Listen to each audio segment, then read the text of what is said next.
بسم اللہ الرحمن الرحیم۔ آج ہمارا تربیتی پروگرام کا سبق نمبر 52 ہے اور اس کا عنوان ہے مزدلفہ سے اب مینا ہماری روانگی ہے۔ تو ذی الحجہ کی صبح سورج نکلنے سے 5-10 منٹ پہلے مزدلفہ سے مینا کے لیے روانہ ہوں گے اور مزدلفہ سے مینا جاتے ہوئے کثرت سے تلبیہ پڑھیں گے، کیونکہ آج تلبیہ پڑھنے کا آخری دن ہے اور آخری وقت ہے۔ معلوم نہیں کہ زندگی میں کب دوبارہ موقع ملے، تو تلبیہ کے ساتھ ساتھ ذکر اور دعا میں بھی مشغول رہیں،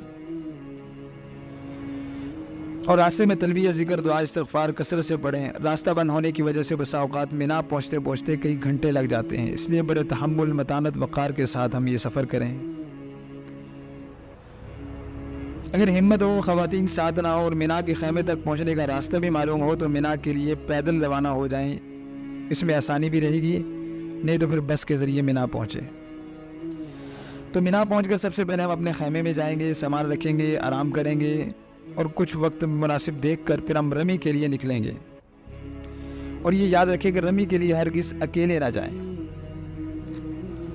ساتھیوں کے ساتھ مل کر جائیں۔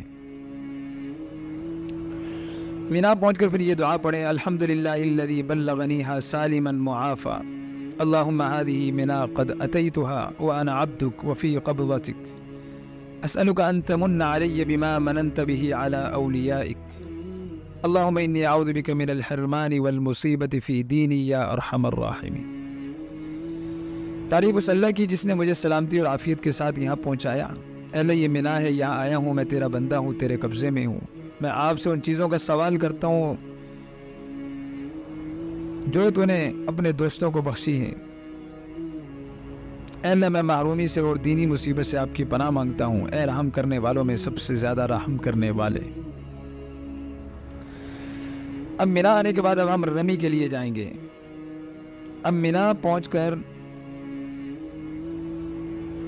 اب ہم نے وہی 4 کام کرنے جو میں نے شروع میں آپ کو بتائے تھے۔ اب ہم نے رمی کرنی ہے، یعنی بڑے شیطان کو آج ہم نے 7 کنکریاں مارنی ہیں۔ اس کے بعد رمی کے بعد ہم نے اپنی قربانی کے بارے میں رابطہ کرنا ہے اور ہمیں تصدیق ہوگی قربانی کی، تو اب ہم حلق کر کے احرام کھول دیں گے۔ اور چوتھے نمبر پہ اب طواف زیارت ہوگا۔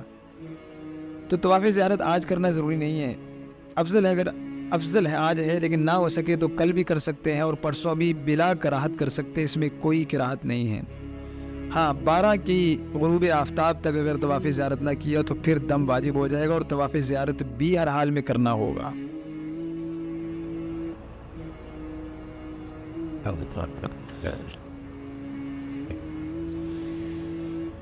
رمی کا معنی ہوتا ہے پھینکنا اور جمرہ کا معنی ہے کنکری۔ تو رمی جمرہ کا معنی ہوگا کنکری پھینکنا، اور جمرہ کی جمع ہے جمار اور جمرات، اس لیے اسے کہتے ہیں جمرات۔ پھر جمرہ اس جگہ کو کہتے ہیں جہاں کنکری پھینکی جاتی ہے۔ اب مینا سے نکل کر مکہ مکرمہ جائیں تو مینا کے آخر میں، اور اگر مکہ مکرمہ سے مینا میں داخل ہوں تو مینا کے بالکل شروع میں کچھ فاصلے پر 3 جگہ ہیں جہاں حضرت ابراہیم علیہ السلام نے شیطان کو 3 دفعہ 7 کنکریاں ماری تھیں۔ جب آپ مناسک حج ادا فرمانے کے لیے مینا تشریف لا رہے تھے، ان کنکریوں کی وجہ سے شیطان زمین میں دس جاتا تھا، تو حاجی کو بھی اس سنت ابراہیمی پر عمل کرنے کا حکم دیا گیا ہے کہ وہ ان 3 جگہوں پر 7 کنکریاں مارے۔